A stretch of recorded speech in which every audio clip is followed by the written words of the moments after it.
Subscribe कीजिए हमारे YouTube channel नाते रजा को और बेल आइकन को प्रेस कीजिए जिससे आपको हर रोज न्यू वीडियो की नोटिफिकेशन सब्सक्राइब। आजकल तो अदब रही नहीं है।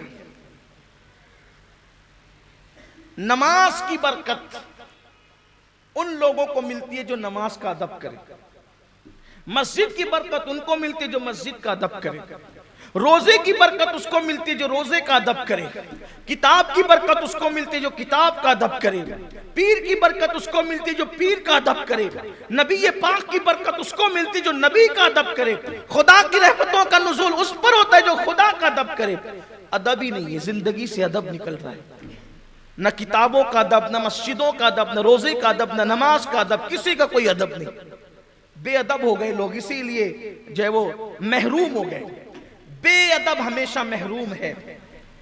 किताबें पढ़ते उसका कोई अदब ही नहीं, न किताब का अदब, न कलम का अदब। हमने अपने बुजुर्गों को देखा अपनी आंखों से कि अगर कभी कलम गिर जाता था जमीन पर तो हमने अपने असातिज़ा को देखा, अब वो अल्लाह को प्यारे हो गए कि वो कलम उठाते थे, काम बाद में करते थे, पहले चूम कर सर पे रखते थे। कलम गिर गया, किताब गिर जाती थी तो ये अदब था, एहतराम था। आज कुछ नहीं रहा। हुजूर अलैहिस्सलाम का अदब पाक ये था, जब हुजूर का नामी इसमें गिरामी मोहम्मद आता था तो लोग अपने सरों को झुका करके अपनी अंगूठों को चूम लेते। आज ये मजाक बन गया है, बेअदब पैदा हो गए, मजाक बन गया। बेअदबी बेअदब है। जो अपने माँ बाप का अदब न जाने वो रसूल पाक का अदब क्या जाने। ये हाल हो गया। कौन क्या अदब थे।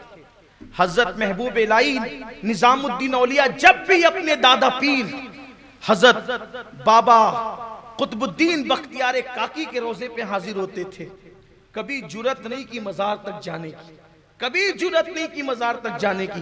दरवाजे पर खड़े रहकर वहीं से फातिहा पढ़ते थे। कहा मैं इस काबिल कहां कि वहां तक जाऊं, उतनी दूर से फातिहा पढ़ते थे।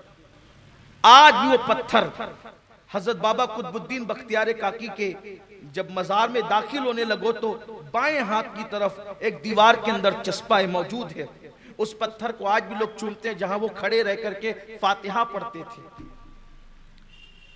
हजरत महबूब इलाही इतनी दूर, एक दिन अचानक ख्याल आया कि हफ्ते में 2 मरतबा आकर मैं दादा पीर के यहाँ फातिहा पढ़ता हूँ इतनी दूर से, पता नहीं इनको खबर भी होती है कि नहीं होती, पता नहीं इनको खबर भी होती है कि नहीं होती है। अल्लाह अकबर। बस इतना सोचना था कि फौरन निदा आई, निजामुद्दीन तुम कहते हो कि तुम्हें खबर भी होती कि नहीं होती है, तुम गयासपुर से निकलते नहीं हो, उस वक्त से हम तुम्हारी निगहबानी करते हैं, तुम हमारी निगाह में होते हो। एक मर्तबा हजरत बाबा फरीदुद्दीन गंज शकर रहमतुल्लाहि ताला अलैह के भाई हजरत शेख नजीबुद्दीन अल मुतवक्किल, उनके पोते शेख बहराम रहमतुल्लाह अलैह फरमाते हैं कि बाबा कुतुब के मजार पर फातिहा पढ़ते पढ़ते हजरत निजामुद्दीन औलिया पर इस्तिगराक की, तहज्जुर की, वज्द की कैफियत तारी हो गई। जब वो कैफियत कुछ कम हुई तो हमने पूछा कि निजामुद्दीन आज ये कैफियत कैसे तारी हुई।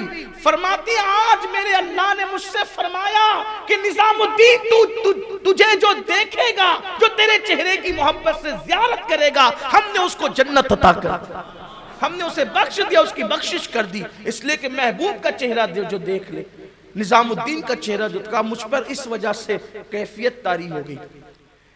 एक बुजुर्ग बहुत दूर से हजरत महबूब इलाही से मिलने के लिए आए। रास्ते में एक बुजुर्ग से मुलाकात हुई तो कहा कहाँ जा रहे हो, तो कहा कि निजामुद्दीन औलिया से मिलने जा रहा हूँ। कहा उनको मेरा सलाम कहना, वो तो ऐसे वली हैं कि हर शबे जुमा में काबे के अंदर उनकी और मेरी मुलाकात होती है। हजरत महबूब इलाही रहमतुल्लाहि ताला ये शान के बुजुर्ग थे। लेकिन अदब की जो मैं बात कर रहा था कि ये एक मर्तबा अपने दोस्तों के साथ बैठे हुए थे हजरत महबूब इलाही। यही आपसे कहता हूँ, गुफ्तगू के अंदर पूरी गुफ्तगू में कुछ याद रहे या न रहे, ये बात जरूर याद रखना, अपनी जिंदगी में अदब पैदा करो, हर एक का अदब, बल्कि छोटों का भी अदब करो। हम छोटों पे शफकत की बात करते हैं, लेकिन शफकत के साथ मैं तो कहता हूं कि छोटों का भी अदब करो, बड़ों का भी अदब करो, किताबों का भी अदब करो, कलम का भी अदब करो। पड़ोसी का भी अदब करो, माँ बाप का भी अदब करो। छोटों का अदब इसलिए करो कि ये मुझसे बेहतर है, कि इसने मुझसे ज्यादा गुनाह नहीं किए, क्योंकि मैं पहले पैदा हो गया हूं इसलिए मैंने गुनाह इससे ज्यादा किया। ये मेरे बाद पैदा हुआ है तो इसलिए इसने मुझसे कम गुनाह किए, इसलिए ये ज्यादा अदब के काबिल है। और बड़े का अदब इसलिए करो कि मुझसे पहले पैदा हुआ है तो इसकी नेकियां ज्यादा है, ये नेकियों में मुझसे ज्यादा, इसलिए काबिल अदब है। अदब अगर जिंदगी में आ गया, अब तो ना रोजे का अदब ना नमाज का। नमाज तो पहली बात पढ़ते नहीं इल्ला माशाल्लाह, अब पढ़ते हैं तो इधर देखा उधर देखा, इधर खुजाया उधर खुजाया, ये नमाज हो गई है इल्ला माशाल्लाह अलयाज़ु बिल्लाह। और कहाँ वो नमाज थी कि घर जल जाते थे, साहिबे खाना को पता ही नहीं चलता था कि मेरा घर जल रहा है। चलें अगर वो कैफियत हमारी और आपकी पैदा नहीं हो सकती, कम से कम इतना तो करें कि सही खड़े रहे, देखने वाले को लगे कि नमाज पढ़ रहा है, देखने वाले को एहसास तो हो कि वो नमाज पढ़ रहा है। हमारी कैफियत ये भी नहीं होती, बल्कि लोग तो नमाज पढ़ना सीखते भी नहीं। कोई किसी का पैर उठा हुआ है, किसी की उंगलियां उठी हुई है, नमाज के अंदर कितनी उंगलियां लगनी चाहिए, पोजीशन क्या होनी चाहिए, निगाह क्या होनी चाहिए, कुछ पता नहीं, उठे छूटे आए नमाज के लिए खड़े हो गए।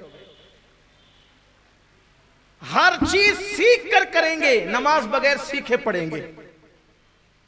कुछ लोगों का हाल तो यह कि वही काले पीले कपड़े पहन करके आके सीधे खड़े हो जाते, पसीने की बदबू आ रही है, मुंह में बदबू आ रही है, आके खड़े हो गए। जबकि कुरान कहता है कि मस्जिद जाओ तो जीनत लो, जीनत के साथ जाओ।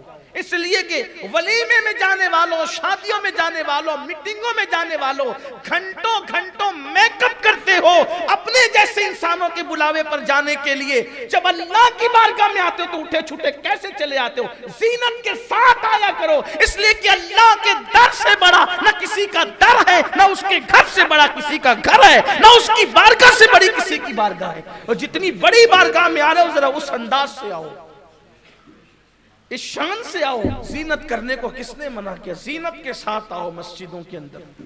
मिसवाक कर लिया करो, कम से कम इतना तो किया करो, वुजू ताजा कर लिया करो, इतना तो किया करो।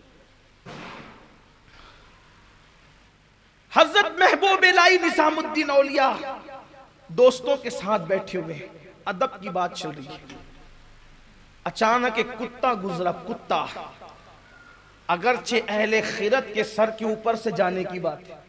और मैं तो यही कहता हूं कि जब अहले इश्क की बात हो तो अहले खिरत को महफिल से चले जाना चाहिए, इसलिए कि ये बातें तो उनके लिए है भी नहीं, और न वो तो यूं कहेंगे कि ये कहां की बात हुई। जो नजस है कुत्ता भी काबिल एहतराम होता है।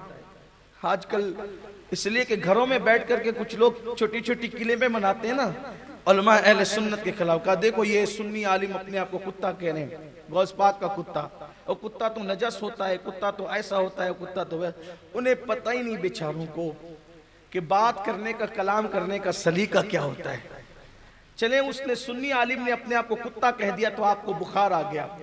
आप तो कहते हो कि हमारा मुनाजिर शेर है, शेर, तो फिर हम भी कहें कि आपने दरिंदा कह दिया अपने मुनाजिर को, वो दरिंदा है। ऐसी बात नहीं होती। जब किसी को शेर कहा जाता है तो उससे दरिंदा चीर फाड़ करने वाला नहीं होता। शेर कहा मतलब उसकी बहादुरी की तरफ इशारा है, चांद का मतलब उसके हुस्न की तरफ इशारा है, फूल का मतलब उसकी नजाकत की तरफ, उसकी निखरत की तरफ इशारा है। ऐसे ही कुत्ते में एक सिफत है जिसको सिफते वफा कहते हैं। तो जब भी कोई अपने आप को किसी का कुत्ता कहता है तो उससे मुराद नजस और गंदगी नहीं बताई जाती, बल्कि उससे मुराद सिफते वफा बताई जाती है कि हम आपकी इस तरीके के वफादार हैं। जैसे शेर कह के बहादुरी, वरना लोग देखो अशरफुल मखलूकात है, फिर उसके बाद अपने आप को जो कुत्ता कह दिया तो अशरफुल मखलूकात है, तो क्या शेर भी अशरफुल मखलूकात है? वो भी तो अशरफुल मखलूकात में शामिल नहीं है ना। अशरफुल मखलूकात को अगर कुत्ता कहना इसकी तौहीन है तो शेर कहना भी तो तौहीन है, फिर चांद कहना भी तौहीन है। चांद कौन सा अशरफुल मखलूकात है? फिर फूल कहना भी तौहीन है, फूल कौन सा अशरफुल मखलूकात है? लेकिन ये सारी बात नहीं होती, इसलिए कि जिन लोगों का ताल्लुक फसीह अरब से नहीं होता फिर उनको फसाहत का शऊर भी नहीं आता। बेचारे घर में बैठ करके रटी रटाई गुफ्तगू करते, ये बात करने का लहजा होता है। आप देखें अरब की शायरी में भी कभी तलवार का जिक्र है, कभी चांद का जिक्र है, कभी फूलों का जिक्र है, तो ये बात होती है। تو حضرت محبوب الہی دوستوں کے ساتھ بیٹھے ہوئے ہیں اور کتا گزرا، اٹھ کر کھڑے ہو گئے، ادب کے ساتھ اٹھ کر کھڑے ہو گئے اور کھڑے ہوئے، کتا چلا گیا، پھر بیٹھ گئے۔ لوگوں نے پوچھا کہ آپ اٹھ کر کھڑے ہوئے، کون؟ بادشاہ جس کو ملنے کی تمنا کرے، ملنا چاہتا ہوں، اور فرماتے ہیں کہ آنے کی ضرورت نہیں، میں تو آپ کے پیٹھ پیچھے ہی دعا کرتا ہوں۔ بادشاہ معتقد تھا آپ کا، کیونکہ آپ کے دور میں 7 بادشاہ گزرے۔ اللہ نے اتنی لمبی عمر عطا فرمائی، 20 سال کی عمر میں دلی آئے اور 90 کے بعد وصال ہوا، یعنی 90 سال کے بعد 70 سال دلی میں گزرے آپ کے۔ ان دنوں میں 7 بادشاہ گزرے، کچھ نیک بھی تھے، کچھ معتقد بھی تھے، کچھ مخالف بھی تھے، سب کو جھیلا۔ تو معتقد تھا بادشاہ، اور کہا کہ ایک بار ملنے آنا چاہتا ہوں۔ فرمایا کہ تیرے لیے ایسی دعا کرتا ہوں پیٹھ پیچھے، اور سامنے کی جانے والی دعا سے پیٹھ پیچھے کی جانے والی دعا زیادہ قبول ہوتی ہے، اس لیے تیرے لیے تو میں دعا کرتا ہی ہوں، تو وہی رہے۔ اس نے کہا نہیں، ایک بار تو آنا ہی ہے، ملنا ہی ہے آپ سے۔ فرمایا تو پھر میں نے 2 دروازے اسی لیے بنا کر کے رکھے ہیں، ایک دروازے سے آپ آئیں گے تو دوسرے دروازے سے ہم چلے جائیں گے، ملیں گے نہیں۔ اور جو بادشاہوں کو خاطر میں نہ لائے، بادشاہوں سے نہ ملے، کتے کے لیے اٹھ کر کے کھڑے ہو گئے۔ لوگوں کو حیرت تھی، کتے کے لیے اٹھ کے کھڑے ہو گئے، کیوں کتے کے لیے اٹھ کے کھڑے ہوئے؟ فرماتے ہیں اسی رنگ کا کتا میں نے اجودن کی سرزمین پر اپنے پیر و مرشد کی گلی میں دیکھا ہے۔ یعنی وہ اجودن کا کتا نہیں تھا، پیر کی گلی کا کتا نہیں تھا، پیر کی گلی سے کتے کو نسبت کتے کے رنگ سے اس دلی کے کتے کو نسبت ہو گئی، صرف رنگ کا کتا ہے۔ پیر کی گلی میں جو کتا رہتا ہے اسی رنگ کا کتا محبوب الہی نے دیکھ لیا، تو پیر کی گلی کے کتے کے رنگ سے اس کا رنگ ملتا تھا، اس لیے تعظیم کے لیے اٹھ کر کے کھڑے ہو گئے۔